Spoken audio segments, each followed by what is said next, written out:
तो स्वागत है दोस्तों आप सभी का मेरी चैनल नर्सिंग विथ अनसोया। और आज हम यहाँ पे डिस्कस करेंगे डोपामाइन के बारे में। ठीक है, तो डोपामाइन क्या है? Dopamine is a chemical in the brain. Dopamine one type of chemical या फिर आप हार्मोन भी बोल सकते हैं, जो हमारे ब्रेन में पाया जाता है।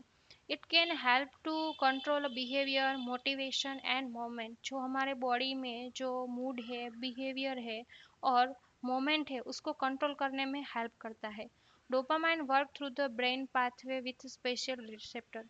डोपामाइन है कुछ स्पेशल रिसेप्टर को यूज करके ब्रेन के थ्रू क्या करता है, वर्क करता है। तो कौन कौन से रिसेप्टर है? तो उसके 5 टाइप ऑफ द रिसेप्टर है, like D1 receptor, D2 receptor, D3 receptor, D4 receptor and D5 receptor.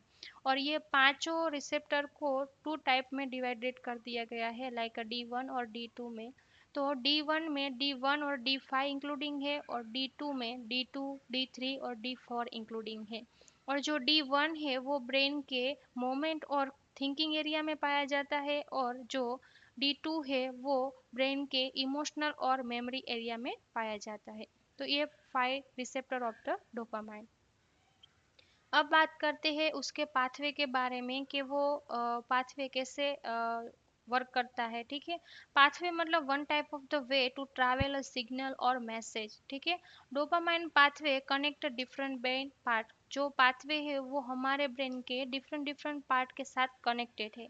If this pathway doesn't work right, problem like a schizophrenia can happen। मतलब ये पाथवे प्रॉपरली वर्क नहीं करता है तो कुछ psychiatric condition देखने को मिल सकती है, जैसे कि सिजोफेनिया। ठीक है, some pathway become a too active. मतलब अगर ये पाथवे नॉर्मल वर्क से ज़्यादा एक्टिव हो जाते हैं तो भी प्रॉब्लम हो सकती है, और एक्टिविटी स्लो हो जाती है तो भी क्या हो सकता है, प्रॉब्लम हो सकती है। जैसे कि ये become a too active then cause like a hallucination आपको देखने को मिलता है।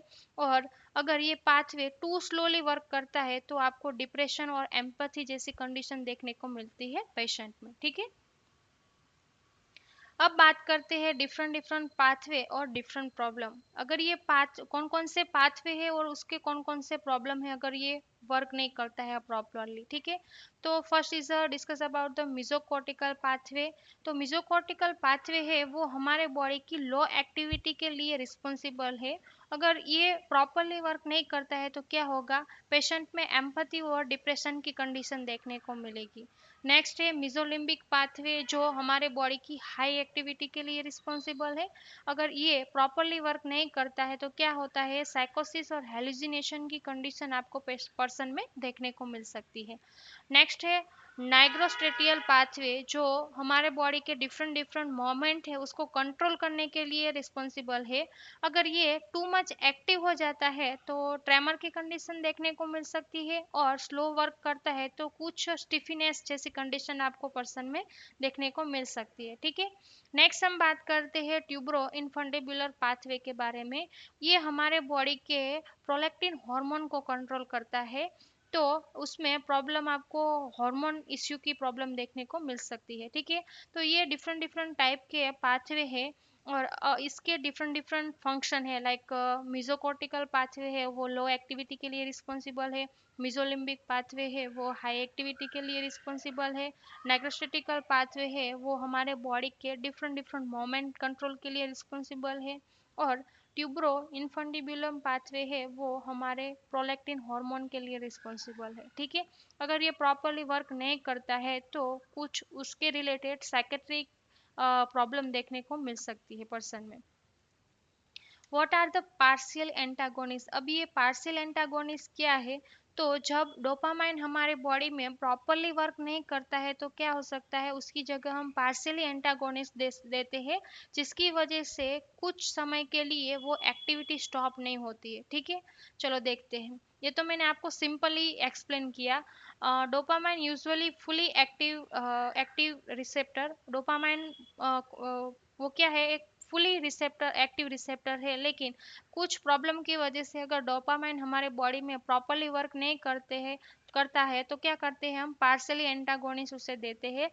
जैसे कि एग्जांपल है एरिपिप्राजोल, तो ये क्या करता है, पार्शियली एक्टिव कर देता है, उसे थोड़ा टाइम के लिए एक्टिव करता है और डोपामाइन की इफेक्ट है उसे ब्लॉक कर देता है, बट जो एक्टिविटी है उसे स्टॉप नहीं होने देता। इट्स मीन्स आप कह सकते हैं कि this can help to treat a certain brain problem. अगर कुछ ब्रेन के प्रॉब्लम है तो उसके उसको ठीक करने के लिए थोड़े देर के लिए हम पार्शियली एंटागोनिस्ट यूज करते हैं, ठीक है। नेक्स्ट हम बात करते हैं डायरेक्ट पाथवे और इनडायरेक्ट पाथवे के बारे में। तो डायरेक्ट पाथवे है वो एक्साइटेड मूवमेंट के लिए रिस्पॉन्सिबल है और इनडायरेक्ट पाथवे है वो इनहिबिट मूवमेंट के लिए रिस्पॉन्सिबल है, ठीक है। अब डायरेक्ट पाथवे है उसमें D1 रिसेप्टर या D1 फैमिली आप बोल सकते हैं वो रिस्पॉन्सिबल है और इनडायरेक्ट में D2 रिसेप्टर रिस्पॉन्सिबल है। तो ये डिफरेंसेस है आपको याद रखने हैं या ध्यान रखने हैं, ठीक है। Dopamine excite the direct pathway through the D1 like receptor. अगर कुछ एक्साइटेड मोमेंट है वो ब्रेन ट्रांसफर करता है तो वो उसमें D1 रिसेप्टर यूज होता है और this make a moment easier, और जो हमारे बॉडी की जो मोमेंट है उसको इजी कर देता है, ठीक है। अब ये प्रॉपरली वर्क नहीं करता है, अगर ये D1 रिसेप्टर प्रॉपरली वर्क नहीं करता है तो क्या होता है, हमारी बॉडी कुछ ज़्यादा एक्टिविटी करती है, जैसे कि ट्रेमर्स, स्टिफनेस, एबनॉर्मल मूवमेंट, जैसे आप देख सकते हैं स्क्रीन पर। दूसरी बात है डोपामाइन स्लोली वर्क करता है या स्लो द इनडायरेक्ट पाथवे, मतलब ये स्लो एक्टिविटी के लिए या कुछ एक्टिविटी को रोकने के लिए रिस्पॉन्सिबल है। तो ये प्रॉपरली वर्क नहीं करता है तो कुछ साइन सिम्टम देखने को मिलते हैं, जैसे कि स्टिफनेस, रिजिडिटी, ट्रेमर्स, ब्रेडिस्कार्डिया, ये सब कुछ देखने को मिलता है, या पार्किंसन डिजीज लाइक एग्जांपल है उसमें ये सारे साइन सिम्टम देखने को मिलते हैं। और Parkinson disease one type of the psychiatric disease condition है। और अब बात करते हैं ब्रेन के बारे में कि हमारा ब्रेन है वो कैसे वर्क करता है। तो हाउ द ब्रेन टॉक, तो उसमें क्या होते हैं, न्यूरॉन्स होते हैं, neuron in the brain connect the pass signal, मतलब उसमें जो न्यूरॉन होते हैं वो एक दूसरे के साथ कनेक्टेड होते हैं और जो सिग्नल्स है वो पास करते हैं, मैसेज ट्रांसफर करते हैं, जिसे हम नर्वस सिस्टम भी बोल सकते हैं। और इसी की वजह से क्या होता है, this signal travel through the connection called as a synapse, मतलब एक न्यूरॉन से दूसरे न्यूरॉन्स में सिग्नल ट्रैवल्स होते हैं और उसके बीच में कम्युनिकेशन होती है और मैसेज ट्रैवल होता है। और इसी की वजह से proper signal, smooth movement and clean clear thinking, मतलब अगर मैंने आपको कुछ बोला है तो आपने प्रॉपरली सुना है तो आप प्रॉपरली क्या करेंगे, आंसर करेंगे। ऐसे ही हमारा ब्रेन भी वर्क करता है, अगर प्रॉपरली सिग्नल ट्रांसफर होता है तो स्मूथ मूवमेंट होगी और क्लियर थिंकिंग होगी, ठीक है। तो हमारा ब्रेन है ये से प्रॉपरली वर्क करता है, अगर न्यूरॉन प्रॉपरली वर्क करता है, नर्वस सिस्टम प्रॉपरली वर्क करती है तो ही हमारा ब्रेन है वो प्रॉपरली क्या कर पाता है, टॉक कर पाता है। अब बात करते हैं what happen when neurons die, मतलब न्यूरॉन्स प्रॉपरली वर्क करते हैं तो ही हमारा ब्रेन और बॉडी प्रॉपरली वर्क कर पाते हैं, लेकिन अगर न्यूरॉन डैमेज हो जाते हैं या डाई हो जाते हैं तो क्या होता है, वो जो सिग्नल्स थे वो स्टॉप हो जाएंगे, one neuron to another neuron में ट्रांसफर नहीं होंगे। और इसी की वजह से जो ब्रेन और बॉडी के बीच में जो एक कम्युनिकेशन कनेक्शन था वो ब्रेक हो जाएगा। और इसी की वजह से हमारी बॉडी क्या हो जाएगी, कंफ्यूज हो जाएगी और कुछ मोमेंट में इश्यू कर देगी और कुछ आपको एबनॉर्मल सिम्टम्स देखने को मिलेगा। नेक्स्ट देखते हैं की पॉइंट के, इस वीडियो में कौन कौन से की पॉइंट है जो आपको ध्यान में रखने हैं। तो first, dopamine is the responsible for our mood, moment and motivation. Next, dopamine is a pathway affect how we think and moment, मतलब अगर कुछ पाथवे में प्रॉब्लम है तो हमारी बॉडी में जो थिंकिंग है और जो मोमेंट है उसे भी क्या करता है, अफेक्ट करता है। Problem in dopamine pathway cause a brain disorder, अगर डोपामाइन में कोई भी प्रॉब्लम आता है तो ब्रेन डिसऑर्डर होने के चांसेस रहते हैं।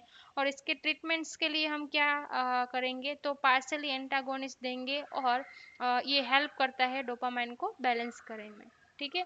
Okay, thank you so much, like share and subscribe to my channel.